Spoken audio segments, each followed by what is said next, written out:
S ನಮಸ್ತೆ, good morning.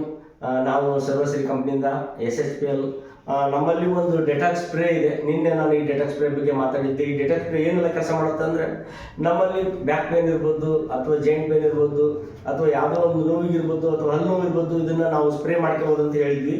ಈ spray ಮಾಡ್ಕೊಳ್ಳೋದ್ರಿಂದ ನೋವು ಬೇಗ ರಿಲೀಫ್ ಆಗುತ್ತೆ. ನೀವು ನೋಡ್ಬೋದು, ಇದು ಡೆಟಾಕ್ಸ್ ಸ್ಪ್ರೇ ಅಂತ. ಇದಕ್ಕೆ ಜಸ್ಟ್ ನಮಗೆ ಒಂದು ಆವಿ ಬಂದರೆ ಸಾಕು, ನಮಗೆ ಪೇನ್ಗೆ ಒಂಥರ ಏನೋ ಇಲ್ಲಿ ನೋವು ಇದೆ ಅಂತ ಈ ಥರ ನಾವು ಸ್ಪ್ರೇ ಮಾಡ್ಕೊಂಡಾಗ ನಮಗೆ ಪೇನ್ ಕಡಿಮೆ ಆಗುತ್ತೆ. ಅದರ ಜೊತೆಗೆ ಇನ್ನೂ ಇದರಿಂದ ಒಂದು ಬೆನಿಫಿಟ್ ಏನಂತಂದರೆ, ಇದು ನಾವು ಗ್ಯಾಸ್ ಸಿಲಿಂಡರ್ ಕೂಡ ಯೂಸ್ ಮಾಡ್ಬೋದು. ಈ ಸಿಲಿಂಡರ್ ಯೂಸ್ ಮಾಡ್ಬೋದು ಅಂದರೆ ಕೆಲವರಿಗೆ ಹೊಸಬರಿಗೆ ಆಶ್ಚರ್ಯ ಅನಿಸ್ತತಿ, ಈ ಸಿಲಿಂಡರ್ಗೆ ಹೆಂಗೆ ಯೂಸ್ ಆಗುತ್ತೆ ಅಂತ. ಇದನ್ನು ನಾವು ಸಿಲಿಂಡರ್ಗೆ ಹೊಸ ಸಿಲಿಂಡರ್ ತಂದಾಗ ಆ ಸಿಲಿಂಡರ್ಗೆ ಇದನ್ನು ನಾವು ಒಂದು ಸದ್ಯ ಸ್ಪ್ರೇ ಮಾಡಿದರೆ ಆ ಗ್ಯಾಸಲ್ಲಿ ಇರ್ತಕ್ಕಂಥ ಕಸವನ್ನೆಲ್ಲ ಹೊರಗೆ ರಿಮೂವ್ ಮಾಡುತ್ತೆ. ಸ್ಟಾರ್ಟಿಂಗ್ಗೆ ರಿಮೂವ್ ಮಾಡಿದಾಗ ಗ್ಯಾಸ್ ಮತ್ತೆ ನಮಗೆ ಒಂದು ವಾರ 8-10 ದಿವಸ ಹೆಚ್ಚಿಗೆ ಬರುತ್ತೆ. ಹಾಗಾಗಿ ಇದನ್ನು ಕೂಡ ಒಂದು ನಾನು ಡೆಮೋ ತೋರಿಸ್ಲಿಕ್ಕೆ ಇವತ್ತು ರೆಡಿ ಇದ್ದೀನಿ. ಈ ಡೆಮೋ ತೋರಿಸ್ತೀನಿ. ಇದನ್ನು ನೀವು ಪ್ರತಿಯೊಬ್ಬರು ನೋಡಿ ಯಾವ ಥರ ಇದನ್ನು ಸ್ಪ್ರೇ ಮಾಡ್ಬೇಕನ್ನೋದ್ರ ಬಗ್ಗೆ ತಿಳಿಸ್ಕೊಡ್ತೀನಿ. ವೆಲ್ಕಮ್ ಸರ್, ಬನ್ನಿ. Okay, done.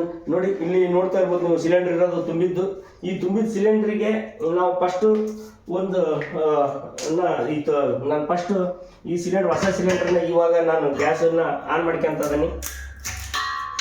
ರೆಗ್ಯುಲೇಟ್ರಿಗೆ ಹಾಕ್ಯಂತ ಇದ್ದೀನಿ. ಹಾಕ್ಕೊಂಡು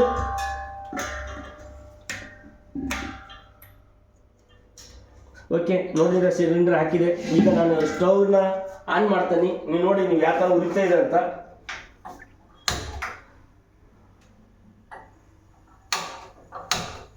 ಓಕೆ, ನೋಡ್ತಾ ಇದ್ದೀರಾ, ಬ್ಲೂ ಕಲರ್ ಉರಿತಾ ಇದೆ. ಹೌದಾ, ಗ್ಯಾಸು ಫುಲ್ ಇರ್ತಕ್ಕಂಥ ಗ್ಯಾಸು ಫುಲ್ ಬ್ಲೂ ಉರಿತಾ ಇದೆ. ನೋಡೋಣ, ಸರಿ ತಿಂಕ್ ಮಾಡೋದು ನೋಡ್ಬೋದು. ಇವಾಗ ನಾನು ಇಲ್ಲಿ ಏನು ಹೆಚ್ಚಿಗೆ ಮಾಡಲ್ಲ, ಕಮ್ಮಿ ಮಾಡಲ್ಲ, ಬಟ್ ಜಸ್ಟ್ ನಾನು ಈ ಡೆಟಾಕ್ಸ್ ಸ್ಪ್ರೇಯಿಂದ ಇರ್ತಕ್ಕಂಥ ಈ ಸ್ಪ್ರೇ ಮಾಡಿದ ತಕ್ಷಣ ಇದು ಒಲಿ ಯಾವ ಥರ ಉರಿಯುತ್ತೆ ಅನ್ನೋದನ್ನು ನೋಡಿ. ಅಂದರೆ ಯಾಕೆ ಹಿಂಗೆ ಉರಿಯುತ್ತೆ ಅಂದರೆ, ಅದರಲ್ಲಿ ಡಸ್ಟ್ ಇರುತ್ತೆ. ಆ ಡಸ್ಟ್ ಇರೋದ್ರಿಂದ ಅದು ಹೊರಗೆ ಬರೋದ್ರಿಂದ ಜಾಸ್ತಿ ಹೊತ್ತು ಉರಿಯುತ್ತೆ. ಅದನ್ನು ನೀವು ಕೂಡ ಡೆಮೋ ನೋಡ್ಬೋದು ಅಂತ ಹೇಳ್ತೀನಿ.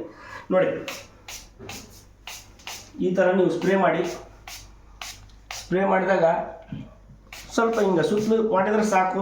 ಮತ್ತು ಕೆಳಗಡೆ ಮಾಡೋದು ಅಥವಾ ಹಿಂಗೆ ಸುತ್ತಲೂ ಒಂದು ಸ್ವಲ್ಪ ಮಾಡಿದರೆ ಸಾಕು. ಈಗ ನೋಡಿ, ಮೊದಲು ಹೆಂಗೆ ಉರಿತಿತ್ತು ಗ್ಯಾಸ್, ಇವಾಗ ಹೆಂಗೆ ಉರಿತದೆ ಅಂತ ನೀವೇ ನೋಡ್ಬೋದು. ಇದನ್ನು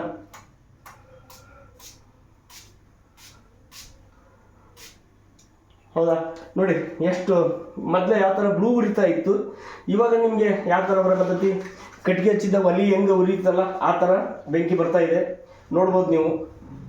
ರಿಯಾಲಿಟಿ ನಾನೇನು ಇದರಲ್ಲಿ ನಿಮಗೆ ಡಿಫ್ರೆನ್ಸು ಮತ್ತು ಬಟನ್ ಆನ್ ಮಾಡಿಲ್ಲ, ಏನಿಲ್ಲ. ಫಸ್ಟ್ ಸ್ಟಾರ್ಟಿಂಗ್ ಏನು ಹಚ್ಚಿದಾಗ ಬ್ಲೂ ಉರಿತಾ ಇತ್ತಲ್ಲ, ಅದೇ ಇವಾಗ ನಿಮಗೆ ಕೆಂಪಾಗಿ ಉರಿಯಕತ್ತೈತಿ. ಕಾರಣ ಇರ್ತಕ್ಕಂಥ ಕಸನ್ನೆಲ್ಲ ಹೊರಗಡೆ ಬರೋದ್ರಿಂದ ನಿಮಗೆ ಇಷ್ಟು ಉರಿತಾ ಇದೆ. ಇದು ಸ್ವಲ್ಪ ಒಂದು 5-10 ನಿಮಿಷದ ತನಕ ಅದರಲ್ಲಿ ಇರ್ತಕ್ಕಂಥ ಡಸ್ಟ್ ಕಸ ಎಲ್ಲ ಖಾಲಿ ಆಗೋವರೆಗೂ ಈ ಥರ ಉರಿಯುತ್ತೆ. ಖಾಲಿ ಆದಮೇಲೆ ಮತ್ತೆ ನಾರ್ಮಲ್ ಹೆಂಗೆ ಬ್ಲೂ ಇರ್ತತ್ತಲ್ಲ ಅದೇ ಥರ ಉರಿತಾ ಇರುತ್ತೆ. ನೀವು ಮತ್ತೆ ನೋಡ್ಬೋದು. ಅದನ್ನು ಒಂದು 2 ನಿಮಿಷ ಬಿಟ್ಟು ಮತ್ತೆ ಅದನ್ನು ಕಂಟಿನ್ಯೂ ಮಾಡ್ತಾನೆ ವಿಡಿಯೋನ ಅಂತ ಹೇಳಕ್ಕೆ ಇಷ್ಟಪಡ್ತಾನೆ. ಓಕೆ, ನೋಡ್ಬೋದು. ಆಗಲೇ ನಾನು ಇದ್ರದ್ದು ಡೆಮೋ ತೋರಿಸಿದಾಗ ಎಷ್ಟು ಗ್ಯಾಸ್ ಹೆಂಗೆ ಉರಿತಿತ್ತು ಅಂದರೆ, ಫುಲ್ಲು ಬೆಂಕಿ ಥರ ಒಲಿ ಥರ ಉರಿತಾ ಇತ್ತು. ಇವಾಗ ನೋಡಿ, ಕಸವು ಕಡಿಮೆ ಆಗಿರೋದ್ರಿಂದ ನೋಡಿ ಬ್ಲೂ ಉರಿತಾ ಇದೆ. ಇದು ಒಂದು ನಾನು ಮತ್ತೆ ಇದರಲ್ಲಿ ಏನು ಜಾಸ್ತಿ ಮಾಡಿಲ್ಲ, ಕಮ್ಮಿ ಮಾಡಿಲ್ಲ. ಅದೇ ಥರ ಈ ಕಡೆ ಒಂದು ಗ್ಯಾಸ್ ಇದೆ, ಇದನ್ನು ಕೂಡ ನೋಡ್ಬೋದು ನೀವು. ಇದು ಕೂಡ ಬ್ಲೂ ಉರಿತಾ ಇದೆ.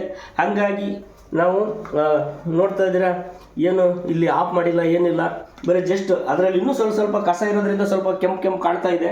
ಅದು ಓಟು ಕಸ ಕ್ಲಿಯರ್ ಆತಂದರೆ ನಿಮಗೆ 100% ಗ್ಯಾಸ್ ಕೂಡ ಒಂದು ವಾರ ಎಕ್ಸ್ಟ್ರಾ ಬರುತ್ತೆ ಅಂತ ಹೇಳಕ್ಕೆ ಇಷ್ಟಪಡ್ತೀನಿ. ನೋಡಿ, ಇದು ನಮ್ಮ ಡೆಟಾಕ್ಸ್ ಸ್ಪ್ರೇ ನೋಡ್ಬೋದು. ಹೌದಾ, ಇದನ್ನೇ ನಾನು ಸ್ಪ್ರೇ ಮಾಡಿದ್ದು ಕೂಡ ನೀವು ಡೆಮೋ ನೋಡಿದರೆ. ಇದನ್ನು ಬೇರೆಯವ್ರಿಗೂ ಕೂಡ ನೀವು ಲೈವ್ ಆಗಿ ಅವ್ರ ಮನೆಯಲ್ಲಿ ಹೋದಾಗ ನೀವು ಮಾಡಿ ತೋರಿಸಿದ್ರು ಕೂಡ ಅವ್ರಿಗೆ ನಿಮ್ಮ ಮೇಲೆ ಬಿಲು ಬರುತ್ತೆ ಅಂತ ಹೇಳಕ್ಕೆ ಇಷ್ಟಪಡ್ತೀನಿ. Thank you sir. ಜೈ ಸರ್ವಶ್ರೀ, ಜೈ SHPL. Thank you.